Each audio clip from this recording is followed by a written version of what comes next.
What's going on, everybody? Welcome to a special edition of the Wrestling Junkies Podcast. I'm Eric, Mr. Cincinnati Robinson.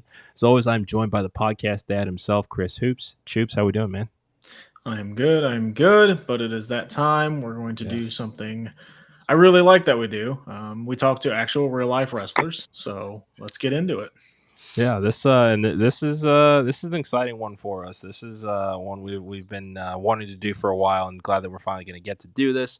Our guest tonight is a WWA 4 trainee. He's a former MLW and Action Wrestling World Champion. He is the captain of the Bomaye movement. Please welcome the Suplex Assassin, the Suplex Assist, Alex Kane. Alex, how are you, man? I'm good, but it's Bomaye. It's Bomaye Fight Bomaye. Club. I apologize. No, you're good. So, actually, I think that's probably the perfect way to get started with this. For those that are not familiar with your work in MLW action everywhere in the indies that you've been, take us through the meaning of Bomaye, the origins of it, and why this movement is so important to you and what you bring to the ring.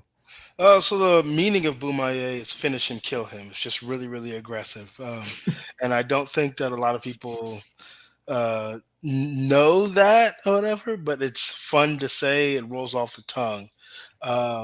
The I guess how it kind of came to be was so when I initially got signed to MLW in the open draft, I was drafted to American Top Team, and I think that lasted like two, maybe three tapings. Some things happened with Lambert and King Mo, so I kind of had to uh, come up with my own team because MLW is very faction based. Court of all people had me watch the Muhammad Ali, one of the Muhammad Ali documentaries. It's like four parts. It's kind of like a rise and fall of Yeah. Muhammad Ali. And in the Rumble in the Jungle in the Republic of Congo, they would chant Ali Bomaye, Ali finish him, Ali kill him. Yeah. Okay. Um, and the phrase Bomaye hadn't been used in the States. It was used by states in wrestling. It was used in Japan by Shinsuke Nakamura, but no one had ever used it in the States. So we kind of settled on that. And for I guess from what it means to me, it's a chance for me to put on other black talent. It's if you've watched wrestling for any amount of time, we kind of got to work like 10 times harder um, to just get a little bit. Mm. And there wasn't. I mean, there definitely have been, lots of black talent in MLW, but there hasn't been like a squad, a faction. So this is kind of like my chance to bring that to MLW.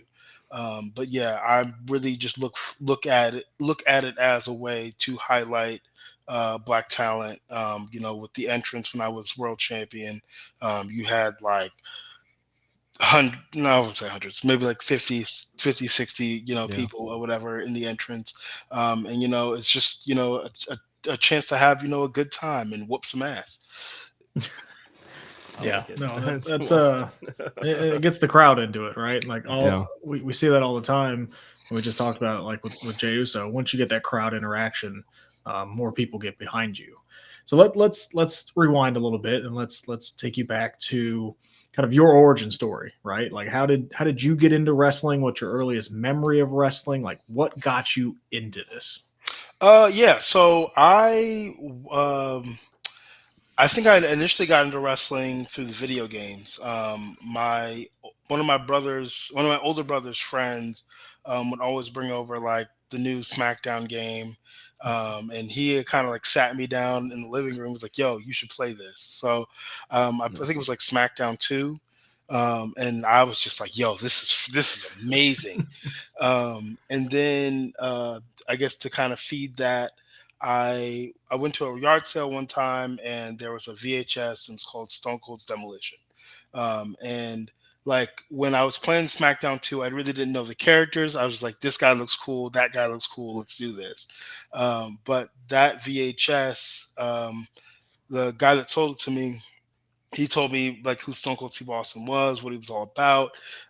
Beer drinking, kicking his boss's ass, like cussing, swearing, like Yeah. what kid's not gonna love that? Right. So I would watch that every day. I watched it to the point where my mom like hid it from me a few times. She's like, "You got to chill with this. You really got to calm down." And from there it led to the toys, and then when I actually like realized, oh, this shit is actually on television. Like I can Yeah. watch this every Monday and Friday night. Or I think it was Friday night at the time. So like the match that made me like be like, yo, look, this is what I'm doing. It was Undertaker versus Jeff Hardy on Raw for the undisputed title. I believe it was a ladder match. Yep. Um, Make I was yourself watching with famous. my yeah, I was watching with my dad, and I look back at my dad. I'm like, this is what I'm going to do with my life. I'm going to be a professional wrestler, and he was supportive. He was like, yo, look, you put the time, the effort in. Anything's possible. So like from then on, I would tell any and everybody that would listen, I'm going to be a professional wrestler. I'm going to be in WWE. I'm going to be this, that, and third. Um, and there was a point in time, like I think I was like college age, where I was like, you know what? Never mind. I'm not going to be a wrestler. I'm going to have a regular job. I'm going to Yeah. do that. I don't because I didn't know how feasible being a professional wrestler was. And in I think it was like the last class of one of the semesters I was in, I went and looked up like wrestling schools in the area, and I saw the WWA 4, and I saw Austin Theory, and I'm like, yo, if this guy looks like this and he's at Yeah. this school, then I need to go here. And I really didn't know who Fox was. Yeah. Like I like on the website, they of course have him plastered everywhere because he's very successful. Um, but so I walked into the school, just to get a feel of everything, and to sign up or to do a trial. And the moment I saw this man, I got chills. Like I got chills just off of his presence alone. He was very, very humble. He answered all of my questions. He even let me get in the ring that day before I even paid. Okay. Just to kind of get a feel for it. I'm in jeans doing roll drills. Um, Wow. but once I did that, I was like, this is the school for me. I'd went to a few shows because they're like it's like a student showcase. Um, it was a lot different than it is now. But I just really like the atmosphere. Everybody was super supportive. I think there was a kid. He had his graduation match that day, and everybody came around the ring, and you were hyping it up. It was just a good Yeah. time. So I believe I signed up the next week, and I was like, "Let's get it cracking." All Love it. right. Love it. All That's right. I mean yeah, we've had more than a few WWA 4 alum on the show, and it's always nice to hear kind of their first foray into the academy, and I think that we've heard everything from super nice humble guy to I think he was irate and yelling at some Yeah. passerby on the street or something that happened. But it's always cool to get different perspectives on somebody that very clearly means a lot to the wrestling scene down south. Um, so let's talk a little bit about your persona, your character. One thing that is hard to miss in an Alex Kane ring entrance are the battle beads, and we do have a picture here. Tell us about the significance of them and how did they become part of your presentation? So I wrestled. I think it was 2021. I wrestled O'Shea Edwards, and I'd met him. I think either early. I think met him earlier that year at the Future Showcase, which was like my first time like really being put on the map. Mhm. And he helped me with my presentation. He helped me with my look, and he didn't have to do anything because I mean, like I think we were like friends on Facebook, but we never really talked. Yeah. But like I just went to him I was like, yo, look, what can I do to make myself stand out? So he pretty much put together the singlets that I wear today is pretty much like from a design standpoint, it's all his idea. Um, and just like, kind of just like how I carry myself. Um, where am I going with this? I'm about to lose my train of thought. Hold on. Um, so I, so I'd always ask Matt like, "Hey, I want to wrestle this guy. I want to wrestle this guy. I want to wrestle this guy," and he finally made it happen. And O'Shea put me through the ringer. He threw everything at me, but I persevered. And at the end of that match, he hands me these beads, and I'm like, "What's going on here?" Um, but I'm not gonna like turn it down or anything or whatever. It's just Yeah. a dope moment. So he hands me the beads. Which is basically was like a kind of like passing the torch. Like I'm the next guy up in Georgia, next big guy or whatever in Georgia. And uh, it's kind of like there. There's an entire lore about the beads that I still don't fully understand. Hmm. But a wrestler by the name of Joe Black kind of started everything, and I think Okay. he got his inspiration from Akuma. Um, so one day I will fully understand. I will fully get Yeah. the entire lore of everything. But it's just it's like a tribalistic ritual kind of thing, and it's just dope. And there's a lot of guys now who haven't earned those Yeah. beads that be wearing the damn beads and be pissing me off. But when I when I went to MLW, I was like, "Yo," I made sure to get El Shay's blessing. Like, "Hey, can I wear these? Can I make this part of my presentation?" Yeah. He was like, "Hell yeah! Why would you not put them shits on television?" Um, so just kind of over time, it's developed, and as I've like accomplished different things, like when I won the national open weight, I got upgraded to they're like it's a longer set. They're brown, and it's got like a little like charm at the end. Hmm. And then when I won the world heavyweight championship, Joe gave me those red ones. And then Okay. actually a few months ago, he made me earn them at a show called Forever Pro. So I've earned both sets of beads now. Love it. But I'm just trying to continue to evolve it and but always keep it in my presentation. Nice. Let's talk about another aspect of your character, and it's these. I'm gonna have Eric pull up this picture real quick. It's the origins of the trap cards. What's the story behind these? Man, I had saw on I saw something on Twitter or whatever. Somebody had put like a trap card down on somebody's post, and I was like, this could if I take this a little bit further, this could be really really fun, really really hilarious. Yeah. So like lately, I've been making trap cards for people that I admire within the wrestling space. And it's just a fun way to if someone says some stupid shit online, you just put something out there or whatever, and just be like, bam, this is how I feel about you. And then I went and looked on Pinterest, and apparently this whole trap card thing is a thing. Because I have a whole folder of trap cards that I didn't even create or whatever, but they're in there. But I started like personalizing them. I believe it was during the Matt Cardona feud. Okay. And actually GPW Productions made me one. I think it's called like Champ Shit or whatever. It's like anytime someone says something stupid online and you need the champ to tell them that they're a hoe or whatever, here you go. But it's just been a fun way to interact. But I haven't done it too much lately because somebody took it upon themselves to make an AJ Francis card. And I was like, you know what? This is cooked. This is cooked. This is over. This is over. Oh, Oh my man, God. he just Yeah, he no, just catches it all, man. does. Yeah. Poor AJ. Yeah, no, I've seen a couple of the trap cards get thrown down on some of the donkeys on social media, and I can confidently say that I don't want one. But yeah, let's go back to MLW again. Former MLW World Champion, you've had a hell of a career there. What would you consider to have been the highlight of your world title reign there? Um, winning it. Okay. Winning it was the highlight. that was a very huge and special moment for me. Um,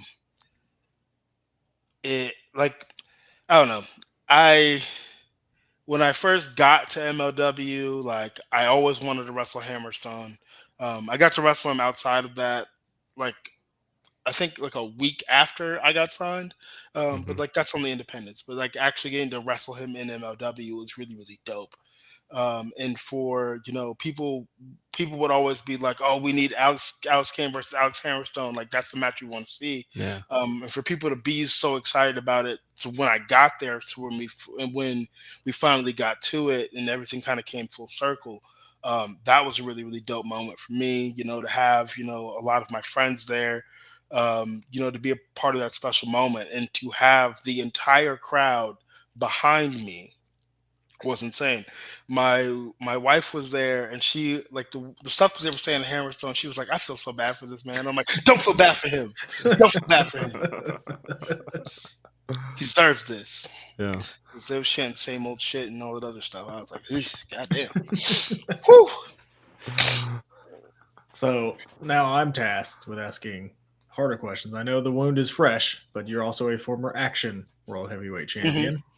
What was the highlight of that reign for you?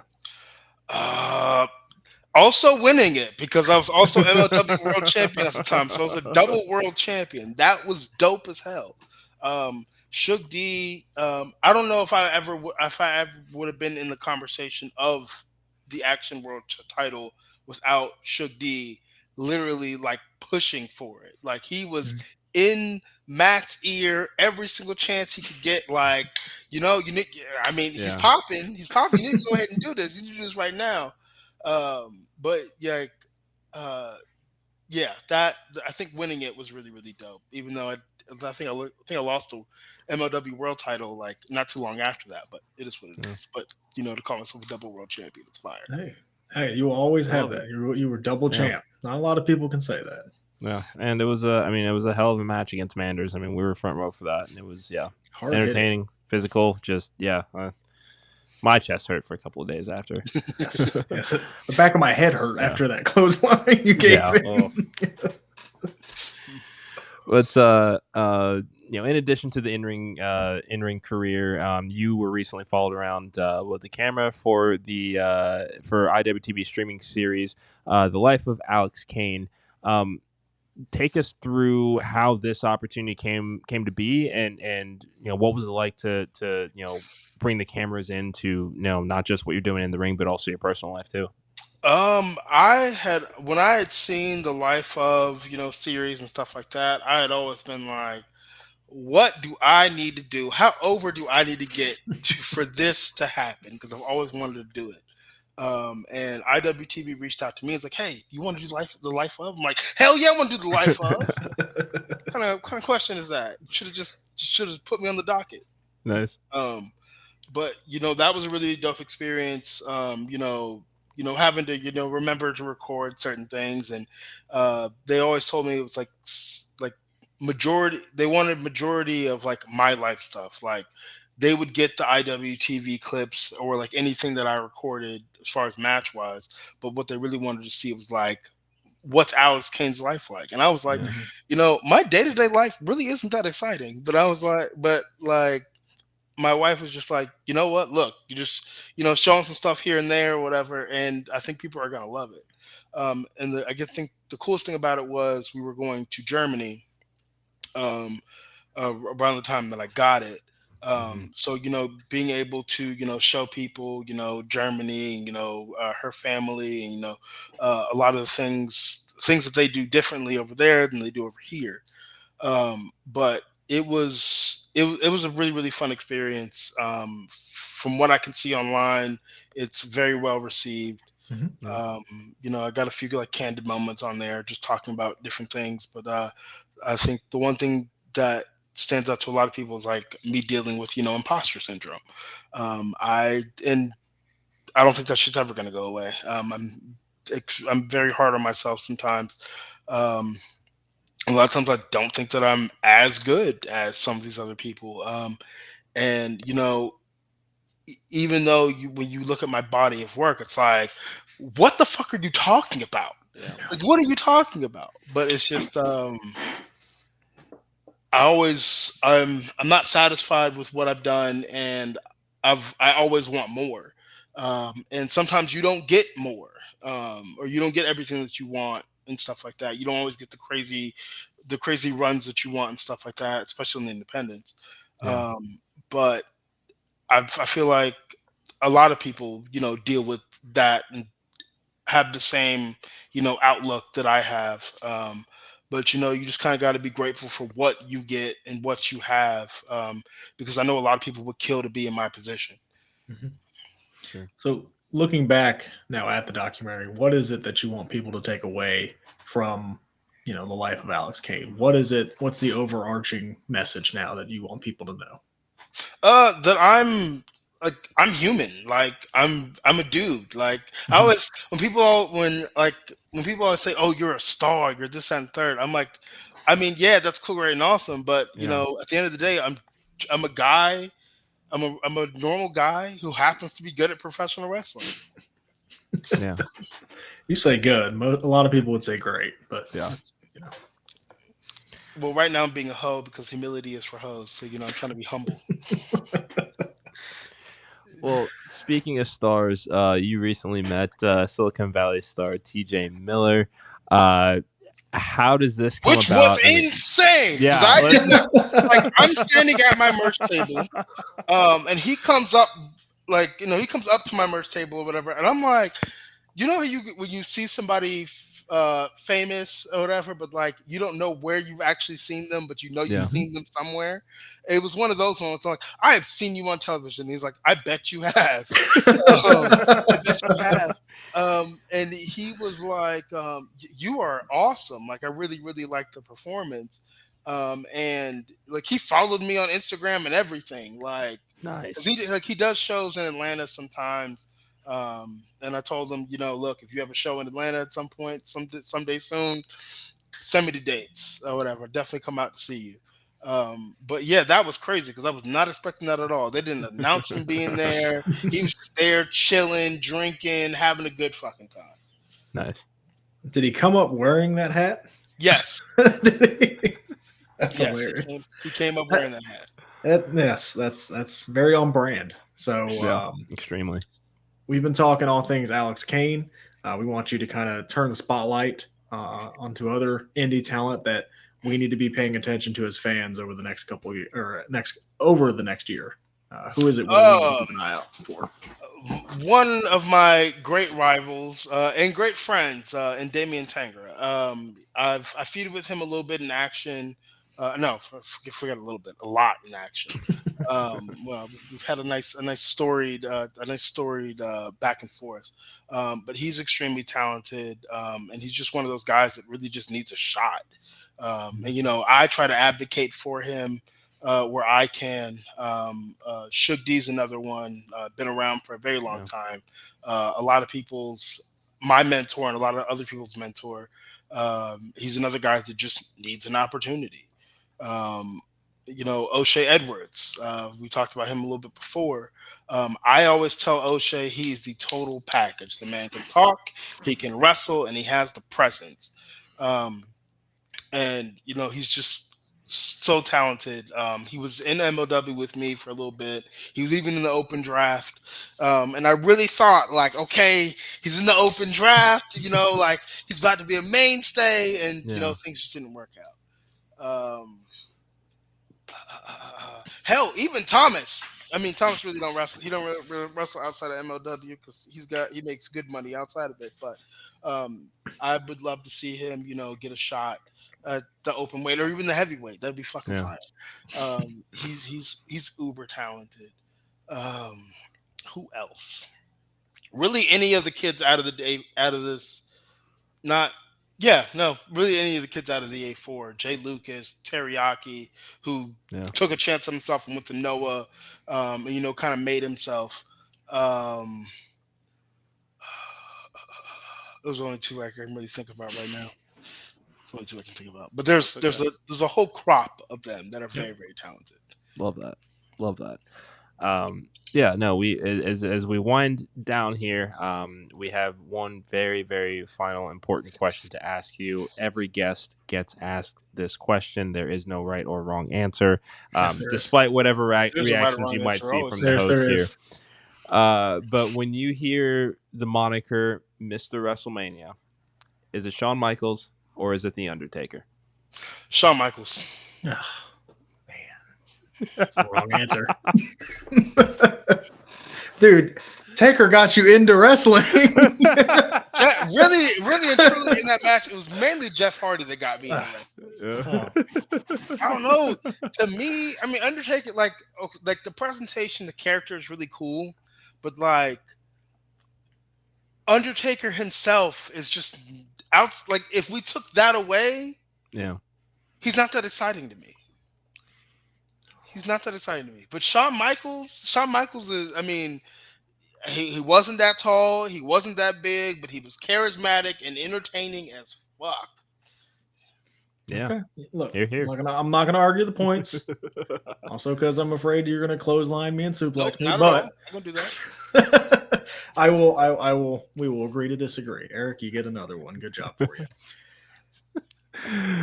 Where can everybody see you in the next couple of months, and then where can everybody find you on social? Let me pull out my calendar because I don't remember shit. MLW Fury Road will be on YouTube. It's a 2-hour special. It'll be on Saturday.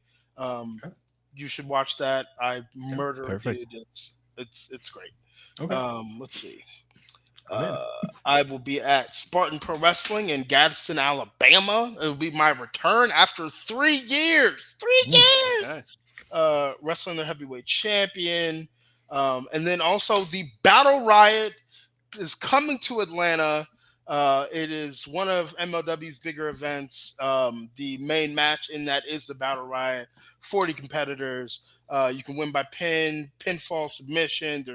There's weapons. It is insane. I won it last year. I went in number 1 on some Stone Cold Steve Austin shit. Love it. Went the distance. That's how I got the world title. What other big things do I have coming up?